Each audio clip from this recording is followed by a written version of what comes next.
So America এবং ইরানের যুদ্ধে কিন্তু এখনও কোনো নেগোসিয়েশনে পৌঁছায় নাই। এখন আপার হ্যান্ডে রয়েছে কিন্তু ইরান। কিন্তু কেন এখনও কোনো নেগোসিয়েশনে পৌঁছালো না এবং ভবিষ্যতে এই যুদ্ধের ফলাফল কী হতে পারে, চলেন এই বিষয়টা জানার চেষ্টা করি। প্রথমত, এই যুদ্ধে এখন সর্বাত্মক জয়ী হিসেবে আসে ইরান।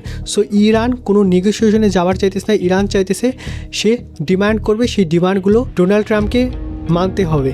ডিমান্ডগুলো হচ্ছে সে হরমুজ প্রণালী পূর্ণ নিয়ন্ত্রণে থাকবে, সে নিউক্লিয়ার এঙ্গেজমেন্ট করতে পারবে, যার ফলে ভবিষ্যতে সে পারমাণবিক বোমা তৈরি করতে পারবে। আর এটা ডোনাল্ড ট্রাম্প এর কাছে মানা মানেই এই যুদ্ধের সম্পূর্ণ হার। অন্যদিকে হরমুজ প্রণালী যেহেতু এখনও ইরানের নেতৃত্বে রয়েছে, তাই তেলের দাম কিন্তু এখনও বৃদ্ধি পাচ্ছে।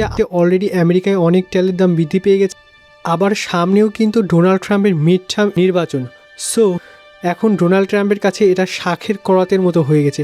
এক তো যুদ্ধ সেরে বেরোতেও পারতেছে না, আবার যুদ্ধ করতেও পারবে না, কারণ তাদের কাছে কিন্তু সেরকমভাবে মিসাইলগুলো নাই এবং প্রতিষেধকগুলো নাই। সো এখন ডোনাল্ড ট্রাম্পের পরবর্তী পদক্ষেপ কী হতে পারবে এই বিষয়টা আমি এই ভিডিওতেই বলেছিলাম। সো এই ভিডিওটা লং করলাম না।